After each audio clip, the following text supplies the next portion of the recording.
Today we'll do geometry number 7. This is about dilations. So we're going to review a few terms just so you have them fresh in your head and you take them in your notes again if you don't have them in your notes already. The pre-image is what is before the transformation, so our starting shape, and then our image is what's after the transformation, once we make that flip, that turn, that dilation, etc. So remember that vocabulary. We're also going to review rigid. That is a transformation that preserves the size and shape. So it may flip, it may turn, but it's not going to change its size. Today, when we get into dilations, these are non-rigid. You'll notice the shape is the same from here to here, but the size has changed. So my favorite example of this is when you go to the eye doctor and they dilate your eyes. This may or may not have happened to you already, but our undilated pupil over here, I'll put it in green, and then our dilated pupil. So you'll notice that it goes from a smaller circle to a larger circle by some kind of factor, maybe a factor of 2, it's double the size. After you dilate your eyes, it's hard to see very well. So our undilated pupil in this case is our pre-image, and then our image is our dilated pupil. They are still the same shape. They're just the different size. And then going back, let's say you start with it dilated and then you go undilated. You start with that large size. That's our pre-image, and you go back to the small size. The reason I'm sharing this is that you can start big and go little, or you can start little and go big. It's just going to have a different scale factor, if you will. So let's start to look at some examples in geometry with shapes. So here we have an image, and we would call it the pre-image because it's our starting shape. It's E, F, G, H. And now they want us to graph the new one after a scale factor of 3 centered at the origin. Everything we do will be centered at the origin, so that just means that we don't have to worry about any kind of movement in either direction. So scale factor in this case, and always, means you multiply everything by 3. So I'll take G and I'll put that ordered pair for G. G is 1, 3. So I'll just do G, it's 1, 3.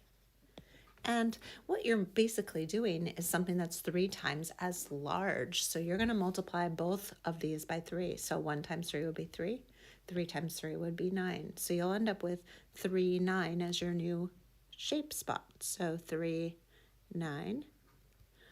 And then you're going to end up with your H. So you've got your -2, 3. So H is -2, 3. Multiply it by 3, so you'll have -6. 3 times 3 is still 9, so -6 and 9. And that would be your G primed and your H primed. Now for your E, you're going to multiply -2, 2, so -2, 2. Multiply both by 3, so that'd be -6, 6.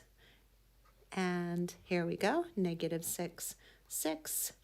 And that would be your E primed, and then I wouldn't need to multiply my F primed because I can already tell what it will be, so F primed. Look at your shape and ask yourself, is this the same shape? Yes. Is it the same size? No, but it should be 3 times as big. So let's see, this is 1 unit across, HE, and this is 3. This is 3. And this is 1, 2, 3, 4, 5, 6, 7, 8, 9. So there's our new rectangle. So now you can see what it would look like going back. I had that copied for us. Now here, graph the image after a dilation of a scale factor of 1/3. Okay, so now 1/3, it means you multiply by 1/3. And I think we know that if we multiply by 1/3, that is the same thing as dividing by 3. So we know that when you divide, it's ending up getting smaller. So I'm going to take that T and I'm going to say that that is 9, 6. So T is 9, 6. And I'm going to show the multiplying by 1/3. So I'll say 9 times 1/3. Remember, that's 9 over 1 times 1 over 3, which if I just go across is 9/3 or 3. And then if I did the 6 times a third, and I go across, that's 6 over 1, that's 6 over 3, which would be 2. So I end up with my t primed is 3 comma 2, t primed. Now I'll just show with the u. So my u is negative 6, 6. That divided by 3. I can do that more quickly in my head. So negative 6 divided by 3 would be negative 2. 6 divided by 3 would be 2. So I'd end up with negative 2, 2. And just right now, look and see how long this is. So 1, 2, 3, 4, 5, 6, 7, 8, 9, 10, 11, 12, 13, 14, 15. It should be a third the size. So 1, 2, 3, 4, 5. It is. So now it's a rectangle, so you could actually use the strategy of, let's look at the other side. 1, 2, 3, 4, 5, 6, 7, 8, 9 should be a third of the size. So let's predict. This one should be a third of 9, which would be 3. So we should have that r primed would be negative 2, negative 1. Let's find out if that's how mathematically it ends up working. So r is negative 6, negative 3. And we would divide that by 3, so that would be negative 2. Divide negative 3 by 3, that would be negative 1. There we go. So I'm looking at being able to predict what that one is. So now I have my r primed and my s primed. So scale factor of a third. And there's my picture. All right, now they could ask us for the coordinates after a dilation. So here, they don't actually need us to graph it. They just need those coordinates, which means they're forcing us to do the math. Ask yourself, will it grow or will it get smaller? Well, if it's a scale factor of 1/5, you're multiplying by 1/5, same thing as dividing by 5. That will get smaller because you're looking at a number that's below 1. So I'm going to put my coordinates for B. My B coordinates are 5, 10. So I'll just write that. My A coordinates are 5, 0. Remember, X always comes first and then Y. And my C coordinates are negative 5, 0. So we actually don't have a lot of math to do here. So 5, 10, 5 times a fifth, 5 over 1 times 1 over 5. Remember, you can cross cancel. So 5 divided by 5 is 1, 5 divided by 5 is 1. So 5 turns into 1, and 10 will turn into 2. So I'm going to go ahead and graph this because I can, and say B primed. And now my 5, 0, I already know 5 turns into 1, so that's my A. So I have 1, 0 will stay the same, and they should be on the same line, and they are. So I end up with my A primed, and my negative 5, 0 is going to be the same negative 1, 0, and it should be on that same line. So I should have a much smaller triangle. Okay, so I've got my 1, 0, 1, 2, and negative 1, 0, exactly what I said. I don't have my triangle plotted, but I'll go ahead and plot it again. So my A primed, my 1, 2, B primed, and my negative 1, 0, C primed. Remember, this is my image, and my ABC is that starting, which is the pre-image. Now ask yourself, which is the pre-image when you look at this question? That is sometimes things that we mess up is we think, oh, I'm going from blue to red or blue to pink, but it says S prime, T prime, U primed is the dilation of STU. So STU is your starting, and then you're going to S prime, T primed, U primed. So that means you know that your scale factor, it's getting smaller. Okay, so you're going to have something that's less than 1, and I'm just going to take one of my points. So I'll take the S. So I'll use blue for this, and I'll notice that my first coordinate is 4, 10. So S is 4, 10, and then S primed is 2, 5. So 2, 5.